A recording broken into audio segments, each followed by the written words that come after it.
കാനെ കൊള്ളുവേ പോട്ടെ.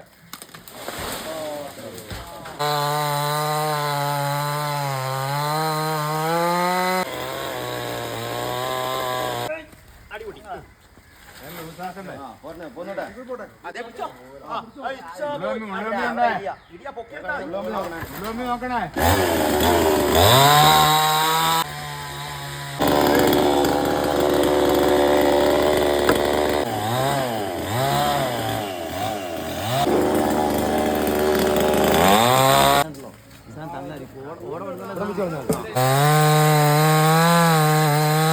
പ്രിയപ്പെട്ട സഹോദരങ്ങളെ, ഈരാറ്റുപേട്ടയിലെ സന്നദ്ധ സേവന രംഗത്ത് സജീവമായി പ്രവർത്തിക്കുന്ന ടീം റെസ്ക്യൂ, അതിൻ്റെ president Naushad Ullipparambil, secretary treasurer Haris, മറ്റ് സഹോദരങ്ങളെ, സാമൂഹിക സേവന പ്രവർത്തകൻ നൗഷാദ് കെ, നമ്മുടെ അണ്ണൻ, മറ്റു സഹോദരങ്ങളെ, ഇന്നലെ എൻ്റെ വാർഡിൽ കാറ്റത്ത് ഒരു മരം ഒരു വീട്ടിലേക്ക് ചാഞ്ഞു കിടക്കുകയും ആ സമയത്ത് തന്നെ ആ മരത്തിൻ്റെ ഉടമസ്ഥനായ സാജിദ് സാഹിബിനെ വിളിക്കുകയും ആ സമയത്ത് ടീം റെസ്ക്യൂ ടീമിനെ വിളിക്കുകയും അവർ രാവിലെ 8:30 മണിക്ക് വരാമെന്ന് പറഞ്ഞിട്ട് അൽഹംദുലില്ലാഹ് പടച്ചവൻ്റെ അപാര അനുഗ്രഹം കൊണ്ട് രാവിലെ അവർ വന്ന് നമ്മുടെ ആ ഷാജി അണ്ണാമലപ്പുറമിൽ എന്ന അവരുടെ വീടിൻ്റെ മുകളിൽ കിടന്ന മരം വെട്ടിമാറ്റി അവർക്ക് ഭീഷണി ഉണ്ടായിരുന്ന മരം വെട്ടിമാറ്റി സുരക്ഷിതമായി തന്നിരിക്കുകയാണ്. നമ്മുടെ നാട്ടിലെ ഇത്തരം പ്രവർത്തനങ്ങളാണ് നമ്മുടെ നാടിൻ്റെ ഏറ്റവും വലിയ മുതൽക്കൂട്ട്. ടീം റെസ്ക്യൂ ആയാലും മറ്റ് സംഘടനകളായാലും നമ്മുടെ നാടിന് എല്ലാ ആവശ്യങ്ങൾക്കും ഓടിയെത്തുകയും ഞങ്ങളുടെ അനുഭവത്തിൽ വിളിച്ച സമയത്ത് നമ്മൾ പറഞ്ഞ സമയത്തിന് 5 മിനിറ്റ് മുമ്പ് തന്നെ വന്ന് കാര്യങ്ങൾ ചെയ്ത് തീർത്ത ഈ ടീം റെസ്ക്യൂവിന് 5-ാം വാർഡിൻ്റെ പേരിൽ എല്ലാവിധ അഭിവാദ്യം അർപ്പിക്കുന്നു. അതോടൊപ്പം ഇവരുടെ പ്രവർത്തനങ്ങൾക്ക് ദൈവം തമ്പുരാൻ അള്ളാഹു നാളെ പരലോകത്ത് ഒരു ഗുണമാകട്ടെ എന്ന് കൂടി പ്രാർത്ഥിക്കുന്നു. ഇതുപോലത്തെ ടീമുകളാണ് നമ്മൾ പരമാവധി പ്രോത്സാഹിപ്പിക്കേണ്ടത്. ഈ സേവനം ചെയ്ത ഇവർക്ക് എല്ലാവിധ സഹായങ്ങളും നമ്മൾ ചെയ്യണം.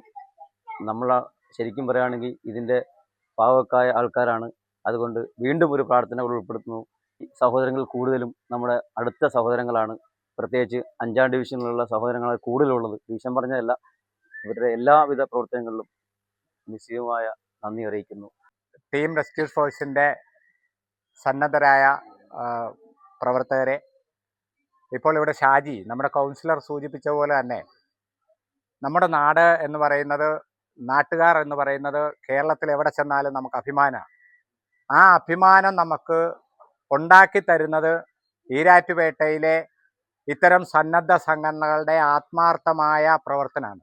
നിസ്വാർത്ഥതയോടെ നമ്മുടെ ഈ ടീം എമർജൻസിയും ടീം റെസ്ക്യൂസും അടക്കം മറ്റ് നന്മക്കൂട്ടം, മറ്റ് സന്നദ്ധ സംഘടനകൾ, എല്ലാ രാഷ്ട്രീയ പാർട്ടിയുടെയും സന്നദ്ധ സംഘടനകൾ ഈ കേരളത്തിൽ എവിടെയും ദുരന്തങ്ങളുണ്ടായാൽ, മറ്റെന്തെങ്കിലും അപകടങ്ങളുണ്ടായാൽ പരമാവധി സ്പീഡിൽ ഓടിയെത്തി അവിടുത്തെ ആവശ്യങ്ങൾ നിറവേറ്റി കൊടുത്തിട്ടാണ് അവർ വരുന്നത്.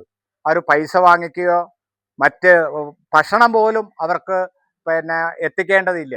ഇന്നലെ ഞാനിവിടെ ഈ മരം കാണാൻ ഈ റെസ്ക്യൂ സംഘടന ആരിഫ് അടക്കം വന്നപ്പോൾ നമ്മുടെ അത്തപ്പന്ന് വിളിക്കുന്ന നൗഷാദ് ഫോൺ വരികയാണ്. ഈ വഴി വെച്ച് ഫോൺ വരികയാണ്. പാലായിലൊരു സ്ഥലത്ത് വീട്ടിൽ മൂർക്കം പാമ്പ് കയറി, ഒന്ന് വന്ന് സഹായിക്കാവോ, അവരെ അഭ്യർത്ഥിക്കുക, കാലെ പിടിക്കുക. അപ്പോൾ അവർ തന്നെ അവരുടെ എല്ലാ പരിപാടിയും മാറ്റി വെച്ചിട്ട് ഞങ്ങൾ ഇതേ വരുന്നു, പോകുന്നിടം വരെ, ഞങ്ങൾ അവിടെ എത്തുന്നിടം വരെ ഈ പാമ്പ് എങ്ങോട്ടാണ് പോകുന്നത് എന്ന് മാത്രം നോക്കി അത് പേടിക്കേണ്ട, ഞങ്ങൾ ഉടനെ വരും. അപ്പം ഞാൻ സൂചിപ്പിച്ചത്, മിനിറ്റിൽ ഏത് പാതിരാത്രിയാണെങ്കിലും ഏത് സമയത്താണെങ്കിലും ഏത് ബുദ്ധിമുട്ട് സമയത്താണെങ്കിലും വളരെ കൃത്യമായി ആ മിനിറ്റിൽ തന്നെ ഇവരെ വിളിച്ചറിയിക്കുന്ന മിനിറ്റിൽ തന്നെ ഇത്തരം സന്നദ്ധ സേവന പ്രവർത്തനങ്ങൾ ഇവരുടെ ഭാഗത്തു നിന്നുണ്ടാകുന്നതാണ് നമ്മുടെ നാടിന് ഏറ്റവും വലിയ അഭിമാനം.